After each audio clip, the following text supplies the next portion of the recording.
بیان کی یا د حدیث نه نو دوی پلار نیکه دا پلار نیکه ګوره په آخرت کې تا د الله د عذاب نه نشي بچ کولی د پښتو چې کومه تا راټینګه کړې ده چې زموږ د پښتو رواج دی دا رواج ته د قیامت په ورځ د الله د عذاب نه نشي بچ کولی ګورې دا ته چې وایي زموږ ملک والی نه کوي قوم یې نه کوي او خلک راپورې خاندي به او خلک به راته وایي چې لاړې بېغیرته شوې او لاړې داسې شوې او دغه شوې نو دا خبرې ته د قیامت په ورځ د الله د عذاب نه بچ کوي ګورې پښتو چې کوم ځای کې د شریعت برابري رسم و رواج چې کله د شریعت برابري او خلاف نه عمل پې کوو موږ تا نه منع کوو خو چې کوم ځای کې خبره د شریعت سره ټکراو خوري نو بیا به هغه خبره پرېږدي او په څه به عمل کې بیا په شریعت باندې عمل کې نو اولنۍ لار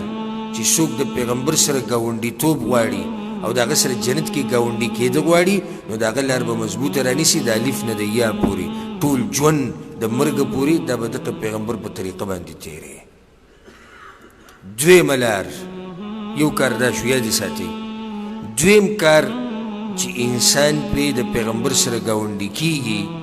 هغه دا دی چې د پیغمبر سره به د هر څه سره د محبت نه زیات محبت کوي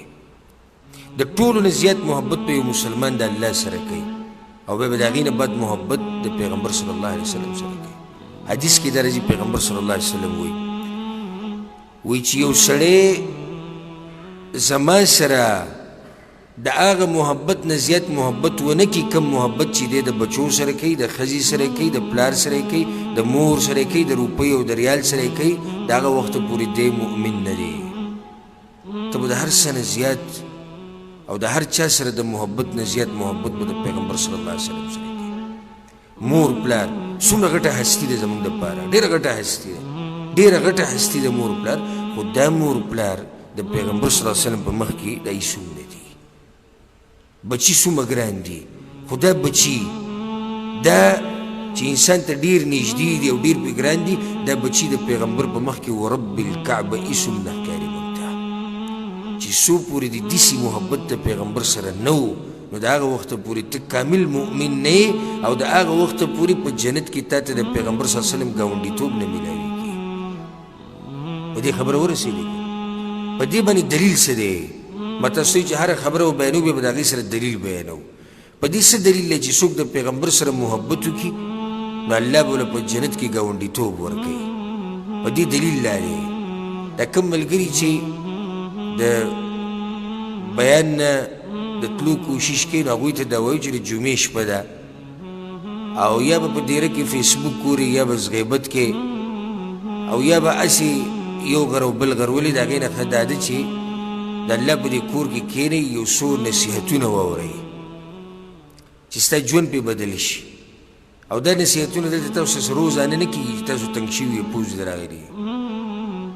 چېرته په کال دوه کې یو عالم د بهر نه راشي او تاسو ته نصیحت کوي او پای کې د یو سړي دا حال وي نو دا ډېر کمزوری انسان دی ډېر کمزوری او بیا ډېر راشي موږ ته شکایتونه کوي په ژوند کې برکت نشتی او مزدوري مې نه کېږي او پیسې مې ونه ګټلې او پیسو کې مې برکت نشتی بس دقه دې غریب عمر له دقه خوله چینګه نیولي یو ته شکایتونه کوي او بل ته کوي دنیا ونه شوه او دنیا ونه شوه چې یو سړی د الله د دین خیال نه کوي الله د دې سړي خیال نه کوي نو دې عمر له به دقه سپېره ګرځي عمر له په مصیبتونو کې عمر له په سختو کې عمر له ګډوډ ګرځي د بیان په توجه سره واورئ ما دا خبره کوله په دې څه دلیل دی چې یو سړی د پیغمبر سره محبت کوي نو دی به د هغه سره په جنت کې ګاونډي کېږي په هغې دلیل واوره حدیث کې دا راځي مشهور حدیث دی په صحیحینو کې دا دی په صحیح بخاري صحیح مسلم کې انس ابن مالک رضی الله عنه وایي و یو کس راغی به پیغمبر صلی الله علیه وسلم پسې او ډایرکټ سوال یې وکړو متى الساعه قیامت به کله راځي دا اوس ډېر ناشنا سوال وکړو ځکه چې د قیامت ته راتلو علم خو د پیغمبر سره هم نشته د قیامت ته راتلو علم دا صرف یو الله ته معلوم دی بل هیڅ چا سره دا علم نشته خو دې سړي دا تپوس وکړو چې یا رسول الله متى الساعه قیامت به کله راځي پیغمبر صلی الله علیه وسلم غلی شو څه جواب یې ورنه کړو د دې خبرې نو بیا صحابه کرام خپل منځ کې خبرې کولې چا وی دا سوال په پیغمبر ښه ونه لګېدو چا وی دا سوال به اورېدلی نه او چا څه وي او چا څه وي خو خو بیا څه وخت بعد پیغمبر صلی الله علیه وسلم اواز وکړو وی هغه څه شو هغه تپوس چې د قیامت په باره کې کوو هغه راپاڅېد وی یا رسول الله زه یم وی ماذا اعددت لها ته خو تپوسونه ډېر کوې د قیامت په باره کې چې قیامت به کله راځي خو څه دې تیار کړي دي د قیامت لکه هسې صرف تپوسونه کوې ځکه چې د علم سړی صرف د تپوسونو مشیني تپوسونه ډېر کوي خو عمل نه کوي